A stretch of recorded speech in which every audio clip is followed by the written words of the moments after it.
Welcome to a new video with the electric trucker. A new week begins, it's just before 6 in the morning, and I'm testing a new truck, the DAF XD electric. Not many of those have been delivered in Europe yet, but we have 2 of them, and I'm going to test this one for several weeks.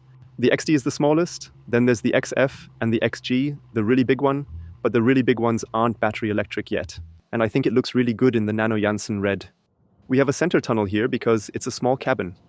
Normally the combustion engine is underneath, but now there is a battery pack there instead. But this way, Krümelix has direct access to me. We are loaded with 24 tons, and what immediately catches the eye are the digital side mirrors. And what's special about them is that they swivel. I can always see the end of the trailer because the camera pans along with it, but compared to the MAN, the mirror is a bit thinner. It's funny that the steering wheel is tilted on every electric truck we've got delivered so far. It doesn't bother me, but it's almost like a running gag, as if they were doing it on purpose. Otherwise, I really like the classic DAF interior. You have an instrument cluster here, and you can hide many displays that you don't need. You can also switch off the center display with just one button press. Very convenient at night. You have the electric parking brake here and the climate control here. However, the center display is only for infotainment, so it doesn't do anything vehicle specific. No permanently installed navigation system. You have to rely on a smartphone, but there are no air vents here around the display, so I have to mount my smartphone halfway behind the steering wheel. There's classic cruise control on the left-hand side, but it doesn't have adaptive cruise control. On the right side, you have audio settings, and you can go deeper into the menu. It says I've driven 22 kilometers and consumed 557 kilowatt hours, which doesn't make sense, but I've been told that there's a new software version available, and it doesn't show me any remaining range, but I know that I have 90% in the battery, and we left with around 97%. There's a gear selector lever here where you can select forward and reverse, and it has a manual gearbox with 3 gears. You can also set the recuperation in 3 stages by tapping it. We are driving on the A33, and if you take out the cruise control, it rolls, which is very pleasant. Regen is only displayed in kilowatt hours per 100 kilometers, not kilowatts, which is a bit inconvenient. And now we're going full throttle, and it's struggling. 350 kilowatts isn't a lot, but the design idea of the truck seems to be to keep it as efficient as possible while still making it up moderate hills. But you turn into a small traffic hazard.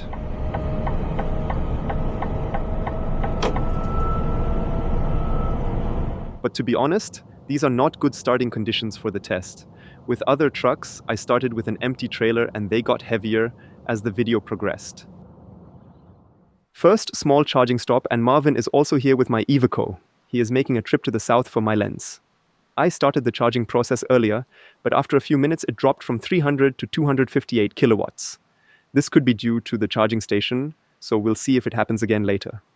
Inside, it also shows that it would need another 31 minutes to reach 100% and the current charging power. However, you can see that there is a 15 kilowatt auxiliary consumption. The truck doesn't have a button outside to end the charging process, but instead here on the dashboard with the crossed out plug. We are now driving through the Kassel Mountains, where the Iveco would have no problems, but the DAF reaches its limits really quickly.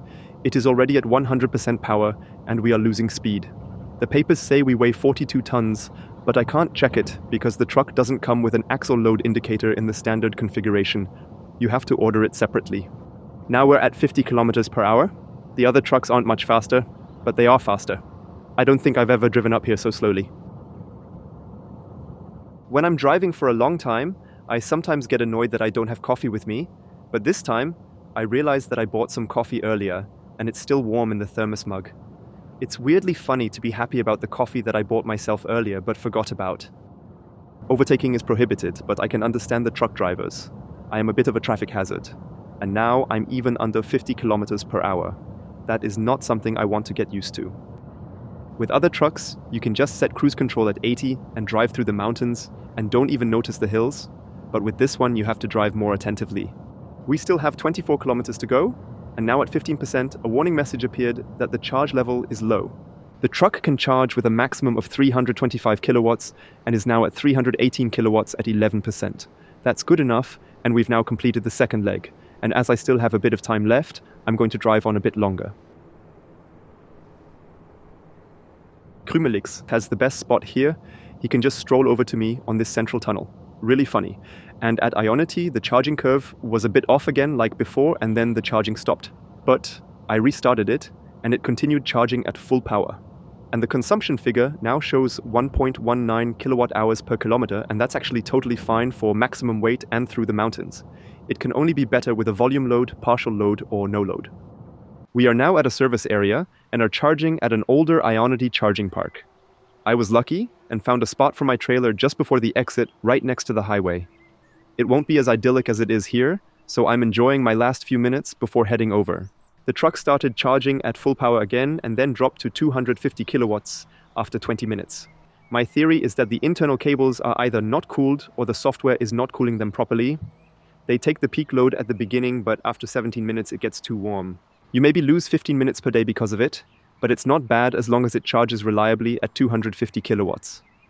Charging interruptions are worse, but that's only happened once so far. Today we drove 700 kilometers, and tomorrow I still have to drive 1.5 hours to the unloading point.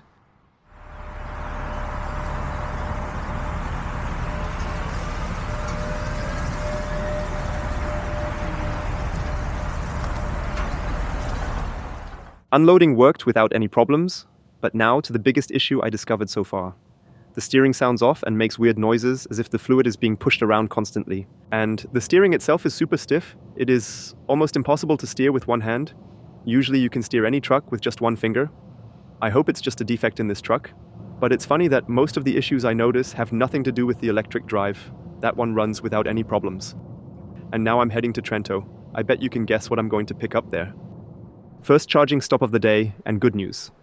I got a charging card for this provider and can now charge at 42 cents, and the truck charges without any problems, besides the drop from 325 to 250 kilowatts. I previously had the problem that the 400 kilowatt chargers offer more than 500 amps, which made my Iveco stop charging. The DAF seems to be also affected by this problem, but at this location, the latest software update was installed, and now there are no problems. And I think the new markings here are very cool. 2 colors for trucks and cars. Strangely enough, the column has 3 cables. A slightly shorter cooled cable for trucks, and 2 longer uncooled ones for cars. But I used the wrong cable at first. There is a sticker for the truck cable, but it would be great if there were stickers everywhere. Then it would really be foolproof. I mentioned in a previous video that access to these small charging parks is relatively difficult. On one hand, they are difficult to find, so I'm working on that with the app. But access to cheap tariffs is even more important because using roaming partners is way too expensive. I asked around at the charging park I've just been to, and they told me that they have contracts with local logistics companies. The companies charge there daily or several times a week, but the transit traffic like we do could also generate a lot of revenue. And then I found out that they have a tariff for commercial customers, 39 cents per kilowatt hour at night and 42 cents during the day. Not super cheap yet, but definitely better than with roaming partners. To get the charging card, you just have to ask at the gas station.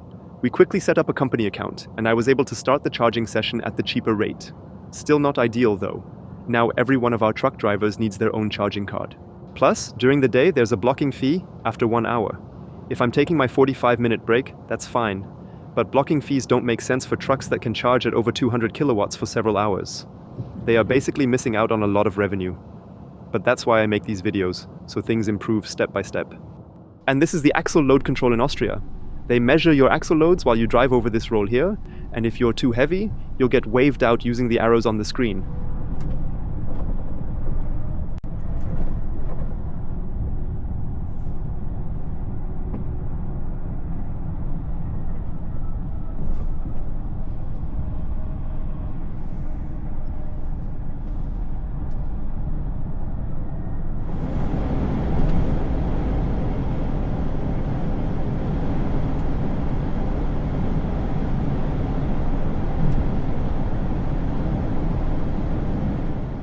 Now, about the batteries in the DAF. It has 5 LFP battery packs, 4 in the back and 1 under the cab. That's also why the cab has a central tunnel where the combustion engine used to sit. From a weight distribution and space usage perspective, it's actually a smart setup. So far, I haven't tested a truck with LFP batteries before. I only drove the eActros 600 for a few minutes. It's a bit heavier, but for trucks there's really no way around it. LFP is the future. Each pack has 105 kilowatt hours, totaling 525 kilowatt hours of gross capacity. And as is typical for LFP, a high percentage of that is usable, 88% or 462 kilowatt hours. The truck can definitely handle 400 kilometers. which makes it suitable for long-distance routes. I'm now at a secure truck parking area where I dropped off my trailer, and these aren't EV charging spots. They're actually parking bays for refrigerated trailers. They use normal grid power, which is cheaper and quieter than running on diesel.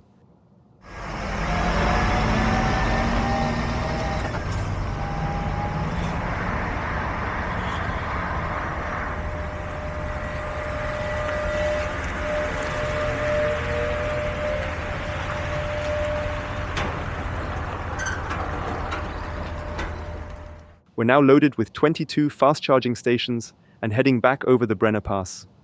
This time, I loaded the pallets a bit more toward the rear to avoid getting flagged again in Austria for exceeding axle load limits.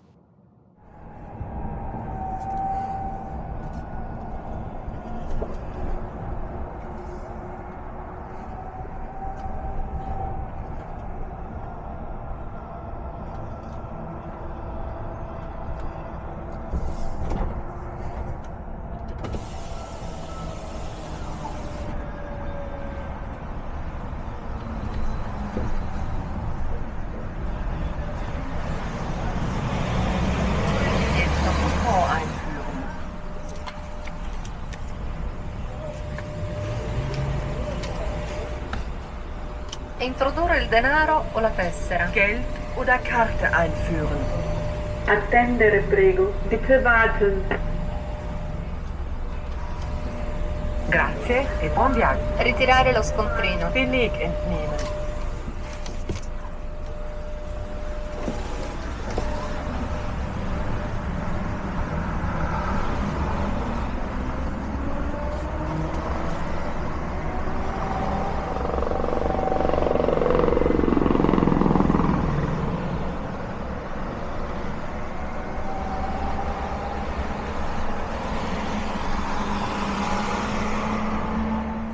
I'm now back in Germany. I drove 4 hours over the Brenner Pass with 18 tons of cargo, and the truck still had 41% battery left. Charging started at 325 kilowatts, then dropped again to 400 amps, which it held consistently. And here's a quick tip. If you start the truck before plugging in, so the high voltage system is already active, the communication setup with the charger is faster. Otherwise, some chargers end up aborting the session because it takes too long.